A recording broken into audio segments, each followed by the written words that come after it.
প্রিয় বন্ধুরা, আসসালামু আলাইকুম। আমি পড়ছিলাম ৩ গোয়েন্দা ভলিউম ৩-এর ১ গল্প হারানো তিমি। এখন শুরু করছি ৪র্থ অংশ। ১২। ভেনকিউলার চোখে লাগিয়ে সামনের দিকে দাঁড়িয়ে আছে কিশোর। ৩ মাইল দূরে তীরের দিকে নজর। জাহাজটা নড়ছে, টাওয়ার দুটোও সরছে। আরও ১০০ গজ হিসেব করল সে। তারপরেই এক লাইনে এসে যাবে দুটো। হুইল ধরে রয়েছে উল্ফ। গতি কমান, নির্দেশ দিল কিশোর। হ্যাঁ, এই গতি স্থির রাখুন। একে অন্যের দিকে সরছে টাওয়ার দুটো। সরছে, সরছে। হ্যাঁ, মিশে গেছে। চিমনিটার ঠিক সামনাসামনি হয়েছে টেলিভিশন টাওয়ার। জাহাজের সঙ্গে এক লাইন। রাখুন, চেঁচিয়ে উঠল কিশোর। রাখুন এখানেই, নড়াবেন না। চোখ থেকে বিনকিউলা সরালো সে। পানি খুব গভীর, নোঙর ফেলা গেল না। ইঞ্জিন চালু রেখে চোতের সঙ্গে পাল্লা দিয়ে এক জায়গায় রাখতে হবে জাহাজটাকে। হুইল ধরে রাখতে হবে সারাক্ষণ। তীরের দিকে জাহাজের নাক ঘোরালো উল্ফ। চকচকে টাকটা কয়েক মিনিট আগে ভোঁতা ভোঁতা লাগছিল, এখন মনে হলো কিশোরের বেশ জলজল করছে। মুখের ভাব টাকের চামড়ায় প্রকাশ পায় নাকি। ফিরে গিয়ে এ ব্যাপারে পড়াশোনা করতে হবে, ঠিক করলো সে।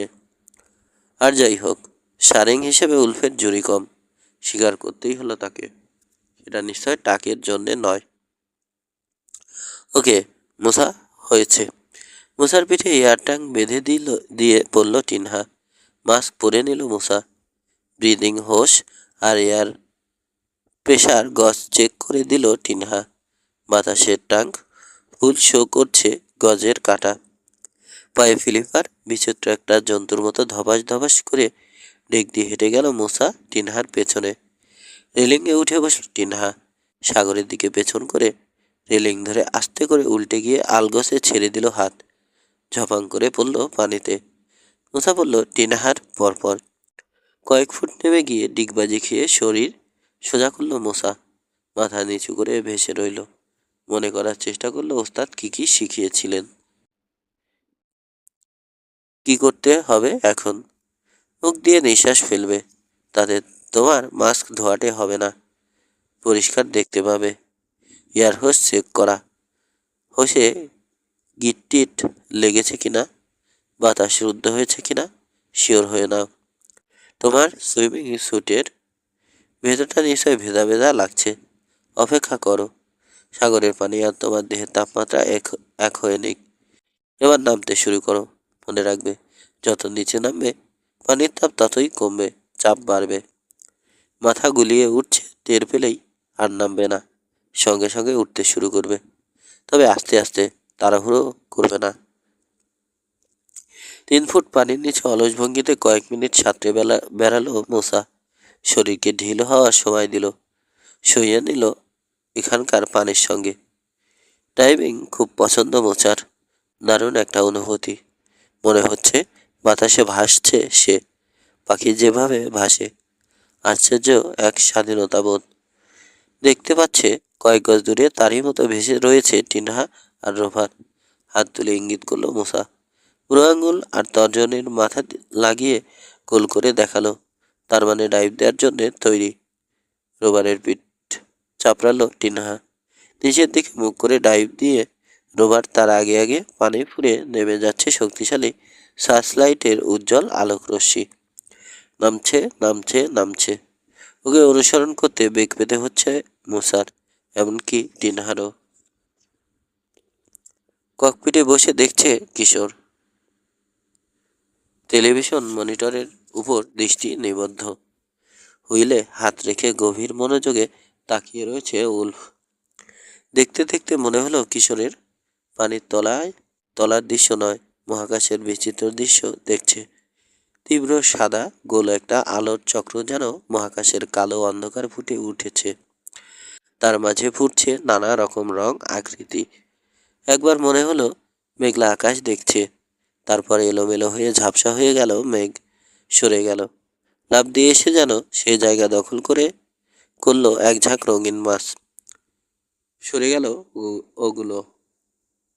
রোবার বোট থেকে পাশে বেশ বেশি সরলে আফসা হয়ে আসে ছবি। তাড়াতাড়ি সেটুকু দূরত্ব আবার পূরণ করে নেয় উল্ফ বোর্ড সরিয়ে নিয়ে। চিমনি আর টাওয়ারের সঙ্গে অদৃশ্য লাইন একটু এদিক ওদিক হলেই ঘটছে এটা। ছবি আর আলো আবার স্পষ্ট হলেই জাহাজ স্থির করে ফেলছে সে। দক্ষ হাত, সন্দেহ নেই। কাজটা যথেষ্ট কঠিন। রোবার অনেক উপরে থাকতেই থেমে গেল মুসা। আর নামার সাহস হলো না। তার জানা আছে মানুষের দেহের উপর পানির চাপ অসহ্য হয়ে উঠলে এক ধরনের অদ্ভুত অনুভূতি জাগে, অনেকটা মাতলামির মতো। তাল পায় না যেন শরীর। অতি আত্মবিশ্বাসী হয়ে তখন উল্টাপাল্টা অনেক কিছু করে বসতে পারে সাঁতারু। নিজের জীবন বিপন্ন করে তোলে নিজের অজান্তেই। সেই পর্যায়ে যেতে চাইল না মুসা।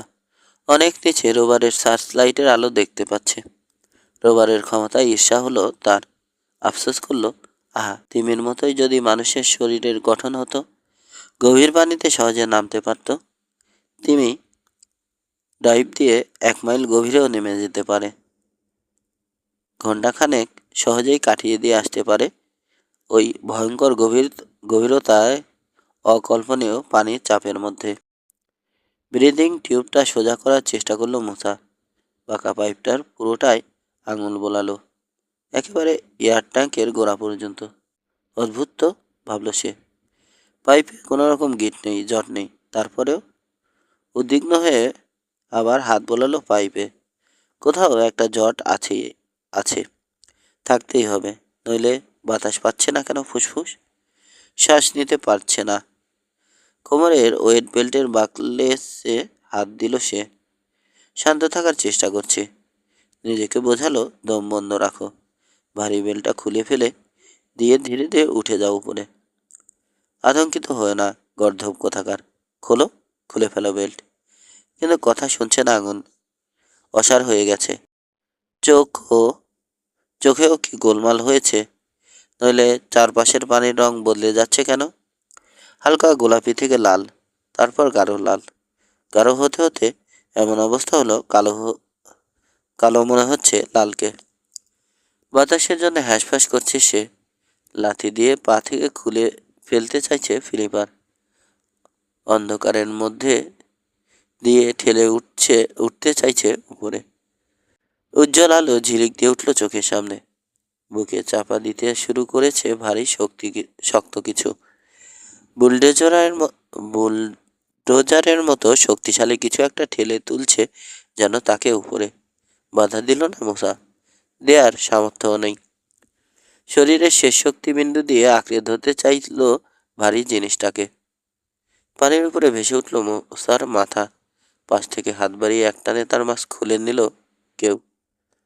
হাঁ করে দম নিল সে। ফুসফুস পূর্ণ করে টানলো বিশুদ্ধ বাতাস। ধীরে ধীরে চোখের সামনে থেকে সরিয়ে গেল লাল অন্ধকার। নিচে তাকিয়ে আবছা একটা ঝিলিমিলি দেখতে পেল। ছবিটা স্পষ্ট হতে সময় নিল। ক্যানভাসের কলারটা চিনতে পারল সে। একটা সার্চলাইট, একটা ক্যামেরা। রোভারের পিঠে শুয়ে আছে মুসা। পাশে ভাসছে টিনহা। সেই খুলে নিয়েছে মুসার মাস্ক। চুপ, কথা নয়। লম্বা লম্বা দম নাও। 1 মিনিটেই ঠিক হয়ে যাবে। তাই করল মুসা। রোভারের পিঠে গাল রেখে চুপচাপ শুয়ে রইল। সহজ হয়ে এলো শ্বাস প্রশ্বাস। হাঁপাচ্ছে না আর। সেই ভয়ঙ্কর লাল অন্ধকারের ছায়াও নেই, সরে গেছে পুরোপুরি। কথা বলার ক্ষমতা ফিরে এলো। কিন্তু কোনো প্রশ্ন করার আগে, কি হয়েছিল টিনাকে জিজ্ঞেস করার আগে, আপনা আপনি একটা কথা বেরিয়ে এলো অন্তর থেকে। তুমি আমার প্রাণ বাঁচিয়েছ রোবার। তুমি একদিন ওর প্রাণ বাঁচিয়েছিলে, মনে নেই? রোবারের মাথায় হাত রাখলো টিনহা। ও কিছু বলে না। পাশে চলে এসেছে বোট। হুইল ধরেছে কিশোর। রেলিংয়ের উপর ঝুঁকে রয়েছে উল্ফ।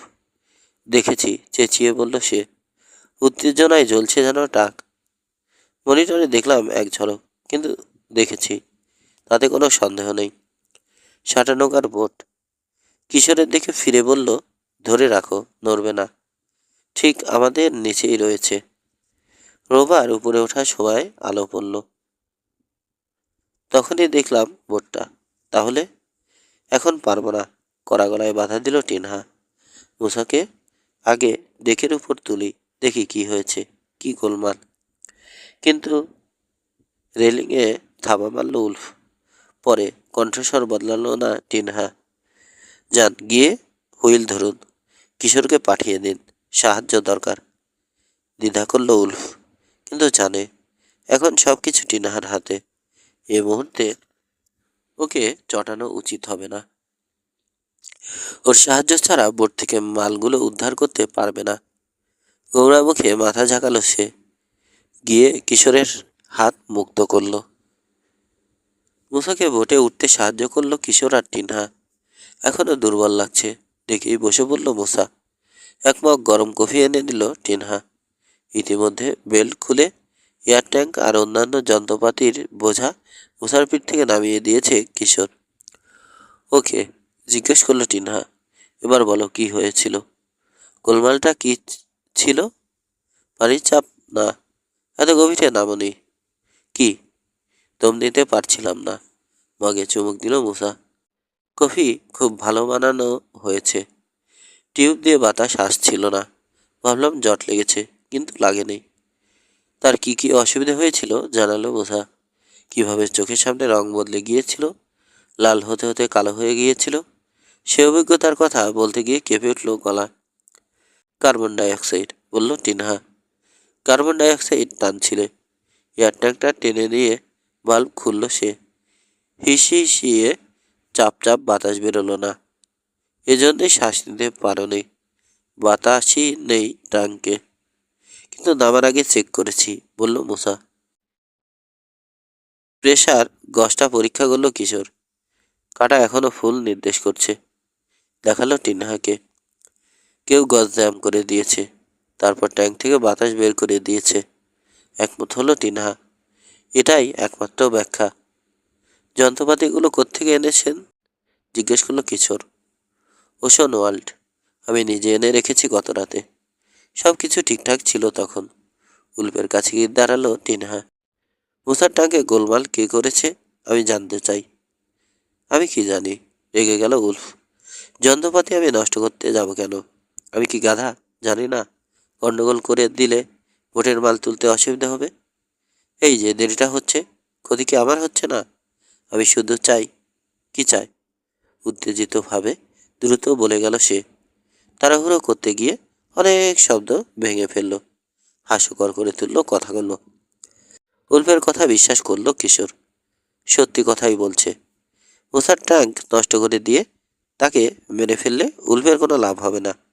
জিজ্ঞেস করলো, গত রাতে এই বোটে কেউ উঠেছিল, কিংবা আজ ভোরে? না, মাথা নাড়ল উল্ফ।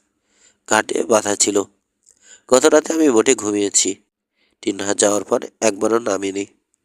কেউ দেখা করতে করতে এসেছিল? না, শুধু আমার বন্ধু নীল বনেট আমার সঙ্গে বসে হুইস্কি খেয়েছে। কিন্তু নীলকে আমি অবিশ্বাস করি না। ওকে কতদিন থেকে চেনেন? বাধা দিয়ে বলল কিশোর। ওকে? ওর সম্পর্কে কি কি জানেন? প্রশ্ন, বোকার মতো খালি প্রশ্ন। বিরক্তিতে মুখ ঝাঁকালো মুখ বাঁকালো উল্ফ। তাকে খামছি মারল। এত কথা বলতে পারবো না। যাও গিয়ে বাক্সটা তোলো। জবাব দিন। কঠিন শোনালো টিনহার গলা। কোমরে দুই হাত রেখে দাঁড়িয়েছে। যা যা জিজ্ঞেস করে সব কথার জবাব দেবেন, নইলে ওই বোটের ধারে কাছে যাব না আমি। ঠিক আছে। হাত নাড়ল উল্ফ। রাগ দমন করে বলল, কি জানতে চাও? নীলের সঙ্গে কতদিনের পরিচয়? মাথা নোয়ালো কিশোর। কয়েক বছর। ইউরোপে দেখা হয়েছিল। ওখানে দুজনে। দ্বিধা করল উল্ফ। কিছু ব্যবসা করেছি একসঙ্গে। তারপর আবার দেখা হয়েছে মেক্সিকোতে। কবে? কয়েকবারই হয়েছে। শেষবার যখন গিয়েছিলেন হয়েছিল? হ্যাঁ। লাপাজের ছোটোখাটো ছাপাখানার ব্যবসা করছে। পুরনো দোস্ত। মেক্সিকো গেলেই ওর সঙ্গে দেখা না করে ফিরি না। তাদের দোষের কি? নীরব রইল কিশোর, ভাবছে। আর কিছু জিজ্ঞেস করবে? কিশোর বলল টিনহা। না, আর কিছু না। গুড। টিনহার দিকে ফিরল উল্ফ। আবার কাজ শুরু করা যেতে পারে। পারে, তবে আগে ভালো মতো আবার ট্যাঙ্ক ফ্যাঙ্কগুলো চেক করে নিই, মরতে চাই না। ডেকের উপর নিজের যন্ত্রপাতিগুলো ফেলে রেখেছে টিনা। গিয়ে ট্যাঙ্কের ভাল্ব খুলল। এখান থেকে বাতাসের হিসিস শুনতে পেল কিশোর। যে শয়তানি করেছে সবগুলো যন্ত্র নষ্ট করার সময় পায়নি, কিংবা ইচ্ছে করেই করেনি। হয়তো ভেবেছে মারাত্মক একটা দুর্ঘটনায় পুরো উদ্ধার কাজটা পর্যদস্ত করে দেবে, ব্যর্থ করে দেবে। টিনহার পাশে এসে দাঁড়ালো কিশোর। ফিসফিস করে বলল, বাক্সটা উল্ফকে দেওয়ার আগে ভেতরে কি আছে দেখতে চাই, আমার সন্দেহ হচ্ছে। প্রস্তাবটা ভেবে দেখল টিনহা। ওকে, চিন্তিত কণ্ঠে বলল, তাই হবে। থ্যাঙ্কস। তার উপর টিনহার বিশ্বাস দেখে খুশি হলো কিশোর। তবে বিশ্বাস না করলে ভুল করত, কারণ এখন প্রায় সব প্রশ্নের জবাবই কিশোরের জানা। জামহা প্রেশার গজ, উল্ফের পুরানো বন্ধু, নীল বনেট, লাপাজে ট্রিপ, বনেটের চোখের নিচের দাগ, কুচকানো চামড়া, ছড়ানো ছিটানো প্রতিটি টুকরো প্রশ্নের উত্তরই খাবে খাবে জোড়া লেগে গেছে গোয়েন্দা প্রধানের মনে। 13। এত নিচে নামা সম্ভব না। ককপিটে উল্ফের মুখোমুখি দাঁড়িয়ে আছে টিনা। ওই বোট পর্যন্ত যেতে পারবো না। তাহলে যা বলছি শুনুন। রোভারকে দিয়ে কাজ করাতে হলে ফালতু একটা কথা বলবেন না। যা যা জিজ্ঞেস করব বলবেন। সব ইনফরমেশন চাই, ওকে? টিনহার চোখে চোখে চেয়ে রইল উল্ফ। লোকটার দৃষ্টিতে আগুন দেখতে পাচ্ছে কিশোর। আরও প্রশ্ন? বেশ, কি জানতে চাও? ঠিক কোন জায়গায়? ক্যালকুলেটর ভরা বাক্সটা আছে কোথায়? হুম। চোখ সরিয়ে নিল উল্ফ। টিনহার দিকে তাকাতে পারছে না। কেবিন, ব্যাংকের তলায় বাধা? কোনো কিছুর সঙ্গে বেঁধে রাখা হয়েছে? না, উসখুস করছে উল্ফ। ভেলা ভাসাতে চেয়েছিল তোমার বাবা, তাহলে বাক্সটা সঙ্গে নিতে পারতাম, কিন্তু সময়ই পেলাম না। তার আগেই তলিয়ে গেল বোট। তিক্ত হয়ে উঠল কণ্ঠস্বর। বাক্স আর নিতে পারলাম না। যান বাঁচানোই মুশকিল হয়ে উঠল। কেবিনের দরজায় তালা আছে? না। তুমি তো জানোই। মাথা জাগালো টিনহা। বোটটার প্রতিটি ইঞ্চি চেনা তার। 10 বছর বয়স থেকেই ওই বোটে করে মাছ ধরতে গিয়েছে বাবার সঙ্গে। জানি দরজা খোলা রাখতো বাবা, যাতে ইচ্ছে হলেই চট করে গিয়ে ঢুকতে পারে। বিয়ারের প্রচণ্ড নেশা তো, দেরি সইতে পারে না। হ্যাঁ, টিনহার দিকে তাকাতে তাকাতে পারল আবার উল্ফ। বাক্সটা দেখতে কেমন? সবুজ রঙের, ইস্পাতে তৈরি, 2 ফুট লম্বা, 1 ফুট চওড়া, আর 9 ইঞ্চি পুরু। হ্যান্ডেল আছে? আছে। বাক্সটা মানে ক্যাশ বক্সের মতো দেখতে? ডালায় লাগানো হ্যান্ডেল? হ্যাঁ। বাক্সটা কি করে বের করে আনবে ভাবছে টিনহা। দড়ি লাগবে, সরু শক্ত দড়ি, আর একটা তারের কাপড় ঝোলানোর হ্যাঙ্গার। যাচ্ছি, বলল উল্ফ। কিশোর, হুইলটা ধরো তো। দড়ি আর হ্যাঙ্গার আনতে দেরি হলো না। হ্যাঙ্গারটাকে বাঁকা করে চৌকোনা করে নিল টিনহা। বাঁকা হুকটা দাঁড়ানো রয়েছে একটা বাহুর উপর। শক্ত নাইলনের দড়ির এক মাথা বাঁধল হ্যাঙ্গারের সঙ্গে। ওকে, এবার যাওয়া যায়। মুসা এগিয়ে এলো। আমি আর যেতে চায় না সে। যা ঘটে গেছে খানিক আগে, এরপর আজ আর পানিতে ডুব দেওয়ার ইচ্ছে হচ্ছে না। কিন্তু একেবারেই কিছু না বললে ভালো দেখায় না। কিছু যদি মনে করে বসে টিনা, তাই বলছে। আমিও যাব। হেসে তাকালো টিনা। তুমি থাকো, দরকার হলে আসতে বলবো। মনে মনে হাঁপ ছেড়ে বাঁচল মোসা। হাসলো। সরাসরি না বলে দিতে পারত টিনহা। তা না বলে ঘুরিয়ে বলেছে। এতে ভার অনেকখানি হালকা হয়ে গেছে মোসার। অঘটনটা ঘটার পর থেকেই নিজেকে দোষী ভাবছে, যদিও দোষটা মোটেই তার নয়। দড়ির বান্ডিল কাঁধে ঝুলালো টিনহা। মাছ ঠিক করলো। তারপর নেমে গেল আবার সাগরে। কয়েক গজ দূরে ঝিমোচ্ছিল রোভার। শব্দ শুনে চোখ মেলল। এগিয়ে এলো টিনহার দিকে। রোভারের পিঠে চাপড়ে দিল টিনহা। পুরো 1 মিনিট তার গায়ে গাল ঠেকিয়ে রইল। মুসা দেখছে, বুঝতে পারছে তিমিটার সঙ্গে কথা বলছে টিনহা, কিন্তু কি বলছে শোনা যাচ্ছে না। পরে অনেক ভেবেছে মুসা, কিন্তু কিছুতেই তার মাথায় আসেনি কিভাবে কি করতে হবে। তিমিটাকে কি করে বুঝিয়েছে টিনহা? মানুষের মনের ঘোরপ্যাস কি করে বুঝলো একটা জন্তু? মনিটরের দিকে চেয়ে আছে কিশোর। সাদা আলোর চক্র ফুটল পর্দায়। রোবারের মাথায় লাইট জ্বেলে দিয়েছে টিনহা।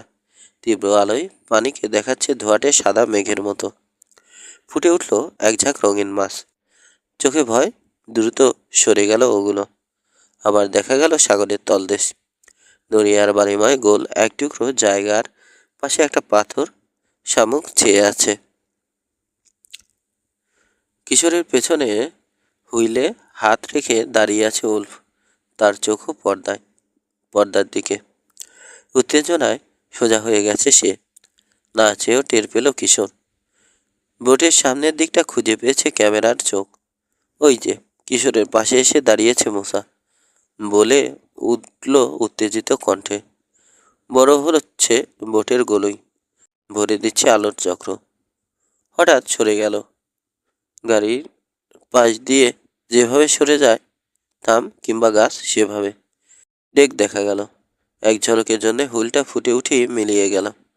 মেঘে ঢাকা পড়েছে সাদা চক্র। সরে গেল গেল মেঘ। আগের চেয়ে উজ্জ্বল হলো আলো। স্পষ্ট হলো ছবি। পরিষ্কার দেখা যাচ্ছে একটা চেয়ার, একটা পোর্ট হোল। সোজা কেবিনে ঢুকে পড়েছে রোভার। কয়েক সেকেন্ড পর্দায় এত তাড়াতাড়ি নানা রকম আকৃতি ফুটল, ঝাঁকুনি খেলো ছবি, কিছুই বোঝা গেল না। টান টান হয়ে গেছে উল্ফের চাউ।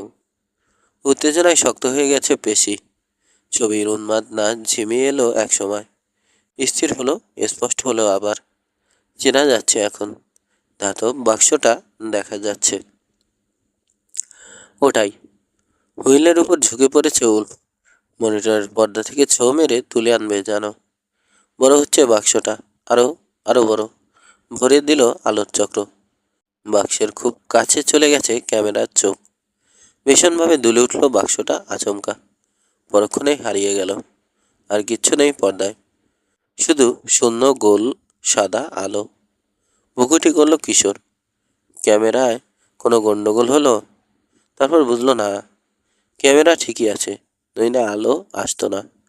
আসলে সাদা দেয়ালের উপর স্থির হয়ে রয়েছে যন্ত্রটার চোখ। নিশ্চয় ব্যাংকের নিচে মাথা ঢুকিয়ে দিয়েছে রোভার। কিছুক্ষণ প্রায় অনড় হয়ে রইল সাদা আলো। তারপর আবার দুলে উঠল। নানা রকম অস্পষ্ট ছবি ঝড় তুলল আবার পর্দায়। কিশোরের মনে হলো আবছাভাবে দেখতে পেয়েছে বোটের তামার রেলিং। আবার আলোর সামনে ফুটল পরিচিত ধোঁয়াটে মেঘ। উঠে আসছে রোভার। আস্ত একটা গর্দভ জানোয়ার। গলা কাঁপছে উল্ফের। হুইল এত জোরে চেপে ধরেছে সাদা হয়ে গেছে আঙুল। বাক্সটা তোলার চেষ্টাই করলো না। রাগে ঝটকা দিয়ে মুখ ঘুরিয়ে তাকালো তীরের দিকে। উল্ফের কথায় কান দিল না কিশোর। পলকের জন্য পর্দায় একটা ব্যাপার দেখেছে যা মিস করেছে লোকটা। ক্যামেরার চোখের সামনে অনেক বড় হয়ে ফুটেছিল একটা মানুষের হাত। নিশ্চয় তিনহার। সরে গেছে সঙ্গে সঙ্গে। তার কয়েক মুহূর্ত পরই নেমে গেল গোল আলো। ক্যামেরা অফ করে দিয়েছে টিনহা। এই হুইল ধরো। মুসার বাহু ধরে টান দিল উল্ফ। সোজা রাখবে বোট, নড়ে না যেন। ছুটে ডেকে বেরোলো উল্ফ। রেলিংয়ে গিয়ে ঝুঁকে দাঁড়ালো। তার পিছু নিল কিশোর, কিন্তু দাঁড়ালো না। পাশ কাটিয়ে চলে এলো বোটের পেছনে, লকারের কাছে। সাগরের দিকে তীক্ষ্ণ দৃষ্টিতে তাকিয়ে আছে, অপেক্ষা করছে। বেশিক্ষণ অপেক্ষা করতে হলো না। 20 গজ দূরে ভেসে উঠল টিনহার মাথা। কাঁধে দড়ির বান্ডিলটা নেই, এখান থেকেই দেখা যাচ্ছে। টিনহার পাশে ভেসে উঠেছে রোভার। আরেকটা ব্যাপার লক্ষ্য করল কিশোর। ক্যামেরা আর সার্চ লাইট নেই। তার জায়গায় বাঁধা রয়েছে সবুজ ধাতব বাক্সটা। লকার খুলে মশার লুকিয়ে রাখা প্লাস্টিকের ব্যাগটা বের করলো কিশোর। একটানে ব্যাগের মুখ চিরে ভেতর থেকে বের করলো একটা ওয়াকি টকি। টেনে অ্যান্টেনা পুরো তুলে দিয়ে সুইচ অন করলো। যন্ত্রটা মুখের কাছে এনে জরুরি কণ্ঠে বলল, রবিন প্লে করো, রবিন প্লে করো। ফিরে তাকালো উলফের দিকে। রেলিংয়ে ঝুঁকে রয়েছে লোকটা, আর সামান্য ঝুঁকলেই উল্টে পড়ে যাবে পানিতে। এদিকে নজরই নেই। নিয়ে এসো, চেঁচিয়ে বলল উলফ। বাক্সটা নিয়ে এসো। এই মেয়ে, শুনছো? রবিন, প্লে করো, আবার বলল কিশোর। রোবারের গান প্লে করো। রবিন, প্লে করো, রোবারের গান প্লে করো। 14। শুনেছি কিশোর, ওভার অ্যান্ড আউট। ওয়াকিটকির সুইচ অফ করে পাশের পাথরের উপর রেখে দিল রবিন। এখান থেকে উলফের বোট দেখা যাচ্ছে না, কত দূরে আছে তাও বোঝার উপায় নেই। তবে তিমির যৌবন শক্তি খুবই তীক্ষ্ণ, এটা জানা আছে, জেনেছে বই পড়ে। সাধারণ দৃষ্টিতে তিমির কান চোখে পড়ে না, কাছে গিয়ে ভালো করে দেখলে দেখা যাবে চোখের ঠিক পেছনে সুচের ফোনের মতো অনেকগুলো ছিদ্র। রেডিওর স্পিকারের সামনে যেমন তারের জাল বা কাপড় দিয়ে ঢেকে দেয়া হয়, তিমির কানও তেমনিভাবে ছিদ্রওয়ালা চামড়ায় ঢাকা। মানুষের কানের চেয়ে অনেক অনেক বেশি শক্তিশালী কান। অসাধারণ আরেকটা ক্ষমতা আছে ওই কানের, শোনার সিস্টেম। শব্দের প্রতিধ্বনি শুনেই বলে দিতে পারে কি জিনিসে আঘাত খেয়েছে শব্দ, জিনিসটা কত বড় এবং কত দূরে আছে। 100 গজ দূরে থেকেও সেটা নির্ভুলভাবে বুঝতে পারে তিমি। পানির নিচে একে অন্যের ডাক কয়েক মাইল দূর থেকেও শুনতে পায় ওরা। তাড়াহুড়ো করে সোয়েটার আর জুতো খুলে নিল রবিন। বাতাস নিরোধক বাক্সে ভরা ভরা টেপ রেকর্ডারটা তুলে নিয়ে এসে নামল সাগরে। পানিতে ডুবিয়ে টিপে দিল প্লে করার বোতাম। ধীরে ধীরে ঘুরতে শুরু করলো ক্যাসেটের চাকা, ফিতে পেঁচাচ্ছে। ফুল ভলিউমে সাগরের পানিতে ছড়িয়ে দিচ্ছে রোবারের রেকর্ড করা কণ্ঠ। মানুষের কান সে শব্দ শুনতে পাবে না, কিন্তু রোবারের কানে হয়তো পৌঁছবে, অনেক দূর থেকেও। বোটের পেছনে আগের জায়গায় রয়েছে কিশোর। তাড়াতাড়ি আবার লকারে লুকিয়ে ফেলল ওয়াকি টকিটা।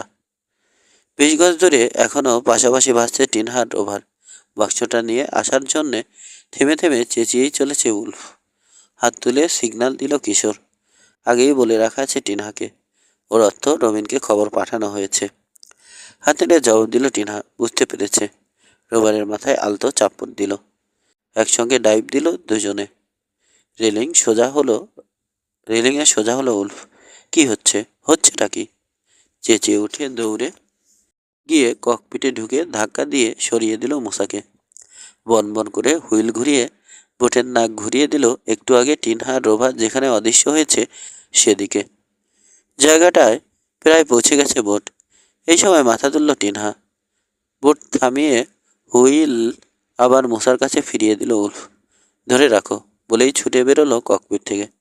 বাক্সটা কোথায়? রেলিংয়ে দাঁড়িয়ে চেঁচিয়ে জিজ্ঞেস করলো উলফ। জবাব দিল না টিনহা।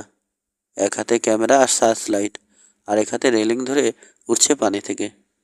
তিমিটা কোথায়? আবার বলল উলফ। তবু জবাব নেই।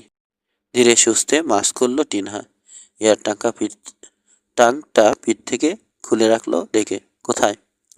রাগে লাল হয়ে গেছে উলফের মুখ। বাক্স কোথায়? তিমি কোথায়? আমারও সেই প্রশ্ন, মিস্টার উলফ। সাগরের দিকে চেয়ে বলল টিনহা। মানে? পাই করে কিশোরের দিকে ফিরল উলফ। এই বিনকিউলার নিয়ে তুমি কি করছো দেখি, আমাকে দাও। বিনকিউলার চোখে লাগিয়ে সাগরে আতিপাতি করে তিমিটাকে খুঁজল সে। রোবারের চিহ্নও নেই। তিমির স্বভাবই ওরকম, বোঝানোর চেষ্টা করলো টিনহা। উলফ এদিকে পেছন করে আছে। কিশোরের দিকে চেয়ে মুচকি হেসে চোখ টিপল টিনহা। সঙ্গে আছে আছে হঠাৎ করে হাওয়া একেবারে গায়েব। মুক্তির নেশায় পেয়ে বসে নাকি কে জানে। যায় তো যাই, আর আসে না। বিনকিউলার চোখ থেকে সরালো উলফ। হারামজাদা আমার বাক্স নিয়ে গেছে। ওটার মাথায় বেঁধেছিলে কেন? টিনহার দিকে তাকালো, চোখে সন্দেহ। কেন? কাজ জাগালো টিনহা। মুখ পাকালো হতাশ ভঙ্গিতে। উপায় ছিল না। আর কোনোভাবে তুলে আনতে পারতাম না। ভালো কাজ দেখিয়েছে, এটা তো অস্বীকার করতে পারবেন না। কেবিনে ঢুকে কি সহজেই না ব্যাংকের তলা থেকে বাক্সটা বের করে আনলো। হ্যাঙ্গারটা মুখে করে নিয়ে গিয়ে হ্যান্ডেলে হুক লাগিয়ে টেনে বের করে আনলো বাক্স। তারপর দড়ি ধরে টেনে তুলেছি আমি। বোটে আনলে না কেন? পোকার মতো কথা বলবেন না। অনেক নিচে নেমে অনেকক্ষণ পানিতে ডুবে থেকেছি, ক্লান্ত হয়ে গিয়েছিলাম। এরপর ভারী একটা বোঝা নিয়ে সাঁতরে। তত ভারী নয় বাক্সটা, তবু খামোকা কথা বলছেন। উঠে দাঁড়িয়ে কোমরে দুহাত রাখলো টিনহা। ইস্পাতের একটা বাক্স, ভেতরে ক্যালকুলেটর বোঝায়। ভারী নয় তো কি হালকা। রোবারের মাথায় বেঁধে আনাটাই তো সহজ নাকি? রেলিংয়ে ঝোলানো তোয়ালে তুলে নিয়ে চুল মুছতে শুরু করলো সে। খারাপ কি? আমারও কম লাগছে? আপনার যেমন অর্ধেক গেছে, আমারও তো গেছে। গেছে মানে? উল্ফের কণ্ঠে তিক্ত হতাশা। বিনকিউলারটা আবার চোখে লাগানো। কোথায়? কোথায় পাজি নচ্ছর, হারামির বাচ্চা হারামি, পোকা খেগো জানোয়ারটা গেল কোথায়? বেঈমান মাছটা। কিশোরের দিকে চেয়ে নিরীহ গলায় বলল টিনহা, কিশোর কোথায় গেল বলতে পারো? হয়তো পারি। দ্রুত ভাবনা চলেছে গোয়েন্দা প্রধানের মাথায়। 15 মিনিট পেরিয়ে গেছে। পুরোদমে ইঞ্জিল চালালেও পিছু নিয়ে ওটাকে এখন ধরতে পারবে না উল্ফ। তার আগেই তীরে পৌঁছে যাবে রোবার। রবিন একলা রয়েছে খাড়ির ধারে। তার হয়তো সাহায্য দরকার হতে পারে। শুধুই অনুমান। আমার মনে হয় তীরে চলে গেছে রোবার, খাড়ির দিকে। ওখানেই তো সকালে সাগরে নামানো হয়েছিল ওকে। ঝট করে বিনকিউলার নামিয়ে ফিরে চাইল উল্ফ। চোখে সন্দেহ। কেন তা করতে যাবে? বাড়ি ফেরার প্রবণতা, শান্ত কণ্ঠে বলল কিশোর। বলেইছি তো মিস্টার উল্ফ, এটা আমার অনুমান। হুম। তীরের দিকে তাকিয়ে কি ভাবলো উল্ফ। যাও গিয়ে হুইল ধরো, খাড়ির দিকে চালাও। সামনে ডেকে চলে এলো উল্ফ। মোসার হাত থেকে হুইল নিল কিশোর। Full speed. আদেশ দিল উল্ফ। I I sir. দারুণ মজা পাচ্ছে কিশোর। খুশিতে দাঁত বেরিয়ে পড়েছে। পুরো বাড়িয়ে দিল ইঞ্জিনের গতি। নষ্ট হলে উল্ফের হবে, তার কি? সে তো আদেশ পালন করছে মাত্র। তবে খালি এতে তাড়াতাড়ি পৌঁছানোর ব্যাপারে উল্ফের চেয়ে কম উদ্বিগ্ন নয় সে। দেখতে চায় তার প্ল্যান মাফিক সব হয়েছে কিনা। নিজের গাওয়া গানের প্রতি সাড়া দিয়ে সত্যি তীরে ছুটে গেছে কিনা রোভার। সবার আগে বাক্সটা খুলতে চায় কিশোর। দেখতে চায় কি আছে ভেতরে। 15। হাতের ওয়াটারপ্রুফ ঘড়ির দিকে তাকালো রবিন। 25 মিনিট। 25 মিনিট ধরে রোভারের গান বাজাচ্ছে সে। আর 5 মিনিট পরেই শেষ হয়ে যাবে ফিতে। আবার শুরুতে পেঁচিয়ে এনে তারপর প্লে করতে হবে। পানিতে নেমে উবু হয়ে পানির নিচে ধরে রেখেছে বাক্সটা। একবার এ পায়ের উপর ভর রাখছে, একবার ও পায়ের উপর। পা নাড়াতেই হচ্ছে, নইলে যা ঠান্ডা পানি জমে যেতে চায়। বাঁকা হয়ে থাকতে থাকতে কোমর ধরে যাচ্ছে। সামান্য সোজা হলো রবিন। এই সময় দেখতে পেল তীর থেকে শখানেক গজ দূরে স্থির পানিতে মৃদু নড়াচড়া। নিচ দিয়ে বড় কিছু একটা আসছে। ওখানকার পানি অস্থির। সত্যিই দেখছে তো নাকি কল্পনা? না, সত্যিই দেখছে। আবার দেখা গেল নড়াচড়া। এবার বেশ জোরে। উত্তেজনায় পা নড়াতে ভুলে গেল রবিন। সাগরের দিকে চেয়ে আছে, চোখে পলক পড়ছে না। সবার আগে চোখে পড়ল ধাতব বাক্সটা। রবিনের মাত্র কয়েক ফুট দূরে ভেসে উঠল। মুহূর্ত পরেই ভুস করে ভাসল রোবারের মাথা। নিঃশব্দে ভেসে চলে এলো রবিনের কাছে। হাঁটুতে নাক ঘষল। Rover, rover. ঠান্ডার তোয়াক্কাই করল না রবিন। ঝাঁপিয়ে পড়ল পানিতে। তিমিটাকে জড়িয়ে ধরে আদর করতে লাগলো। রোভার, দিয়েছ কাম ছেড়ে। রবিনকে দেখে রোভারও খুশি। শরীর উঁচু করে লেজের উপর প্রায় দাঁড়িয়ে উঠেছে। Sorry rover. আন্তরিক দুঃখিত মনে হলো রবিনকে। তোমাকে ধোকা দিয়েছি, ভাবছে সে। পথের শেষে কি দেখবে আশা করেছিল তিমিটা? আরেকটা তিমি? নিজের কণ্ঠস্বর চিনতে পেরেছিল নাকি সেফ কৌতূহল? দূরে নিজের কণ্ঠ শুনলে রবিনের যেরকম লাগবে তেমনি কোনো ব্যাপার? কিছু মনে করো না রোভার, লক্ষ্মী ছেলে। দাঁড়াও, তোমার লাগাম খুলে দিই, তারপর খুশি করে দেব তোমাকে। সকালে আসার সময় এক বালতি মাছ নিয়ে এসেছে তিনহা। কয়েক সেকেন্ডে রোভারের লাগাম খুলে নিল রবিন। বাক্সটা খুলে নিল। আরে বেশ ভারী তো, তবে আরও অনেক ভারী হবে মনে করেছিল সে। দাঁড়াও এখানে, আমি তোমার খাবার নিয়ে আসছি। দুই হাতে বাক্সটা বুকের কাছে জড়িয়ে ধরে ঘুরল সে। উঠে আসতে শুরু করলো পানি থেকে। শুকনো বালিতে প্রায় পৌঁছে গেছে। এই সময় চোখে পড়ল লোকটাকে। সৈকতের মাঝামাঝি দাঁড়িয়ে এদিকেই চেয়ে আছে। লম্বা গায়ে উইন্ডব্রেকার, চোখের উপরে নামিয়ে দিয়েছে হ্যাট। প্রথমেই লোকটার কাঁধ দৃষ্টি আকর্ষণ করল রবিনের, তারপর অস্বাভাবিক মোটা বাহু। এগিয়ে আসতে শুরু করলো লোকটা। অবাক কাণ্ড, মুখ কোথায়? আরও কাছে আসার পর বোঝা গেল মাথার উপর দিয়ে নাইলনের কালো মোজা টেনে দিয়েছে। গুড, বলল লোকটা। দাও কেসটা দাও। কেসটা উচ্চারণ করলো KS। চেনা কণ্ঠস্বর, আগেও শুনেছি রবিন। এই লোকই ফোন করেছিল তাদেরকে। $100 পুরস্কার ঘোষণা করেছিল। কিশোরকে কিডন্যাপ করেছিল। মুসাইয়ের পেটে গুঁতো মেরেই চিৎ করে ফেলেছিল মরমরে কাঠের মেঝেতে। দাও, হাত বাড়ালো লোকটা। দ্রুত এগিয়ে আসছে। মাত্র 2 গজ দূরে রয়েছে। চুপ করে রইল রবিন। কি বলবে? বাক্সটা আরো শক্ত করে বুকে চেপে ধরে পিছিয়ে আসতে শুরু করলো। দাও। গতি বাড়ালো লোকটা। হাঁটু পানিতে চলে এসেছে রবিন। লোকটাও কাছে এসে গেছে। থাবা দিয়ে বাক্সটা ছিনিয়ে নিতে গেল। আরো বিছানোর চেষ্টা করলো রবিন, কিন্তু তার আগেই বাক্স ধরে ফেললো দত্তটা। রবিনের হাত থেকে ছিনিয়ে নিতে চাইল। বাক্স ছাড়ল না রবিন। বুঝতে পারছে লাভ হবে না। লোকটার বুক আর বাহুর আকার দেখে হতবাক হয়ে গেছে। ওর সঙ্গে পারবে না সে। কিন্তু সহজে বাক্স ছাড়ল না। টানা হেঁচড়া চলল। পিছিয়ে আসছে সে ধীরে ধীরে। কোমর পানিতে চলে এলো। লোকটা তার গায়ের উপর এসে পড়েছে। চাপ আর একটু বাড়তেই চিত হয়ে পড়ে যাবে। তার উপর পড়বে দত্তটা। তখন আর বাক্স না ছেড়ে পারবে না। ভারসাম্য হারালো রবিন। এই অবস্থায় দেখতে পেল উঠতে শুরু করেছে লোকটার শরীর। হঠাৎ প্রচণ্ড ঝাঁকুনি দিয়ে শূন্যে উঠে পড়ল। চার হাত পা ছড়িয়ে চিত হয়ে ঝপাস করে পড়ল পানিতে। তার নিচেই দেখা গেল তিমির প্রকাণ্ড মাথা। ঝাড়া মেরে আবার লোকটাকে শূন্যে তুলে ফেলল রোভার। অতি সহজে। টেনিস বল লোফালোফি করছে যেন বাচ্চা ছেলে। বারবার ছুঁড়ে মেরে তাকে নিয়ে চলল গভীর পানির দিকে। চেঁচাচ্ছে দত্তটা সাহায্যের জন্যে। পানিতে দাফাদাফি করছে ভেসে থাকার চেষ্টায়। আবার লোকটার পিঠের নিচে মাথা নিয়ে গেছে রোভার। শূন্যে ছুড়বে আবার। চেঁচামেচিতে থমকে গেল। পানি থেকে মাথা তুলে স্থির দৃষ্টিতে দেখল একমত। তারপর তীরের দিকে ঠেলে আনতে শুরু করলো লোকটাকে। ভেসে থাকার আপ্রাণ চেষ্টা করছে লোকটা, পারছে না। বুকে যেন জগদল পাথর চাপিয়ে দেয়া হয়েছে। ভারের চোটে তলিয়ে যাচ্ছে পানিতে। হাত পা ছোড়াছুড়ি করে ফল হচ্ছে না। এইখানে আগেও পরম শত্রু ভেবেছিল লোকটাকে, কিন্তু এখন দুঃখ হচ্ছে তার জন্যে। তার ডুবে মরা দেখতে পারবে না চুপচাপ দাঁড়িয়ে থেকে। সৈকতে উঠে এক দৌড়ে এসে একটা পাথরের আড়ালে আগে বাক্সটা লুকালো সে। তারপর আবার ছুটে ফিরে এসে নামলো পানিতে। এতক্ষণে প্রায় ডুবে গেছে লোকটা।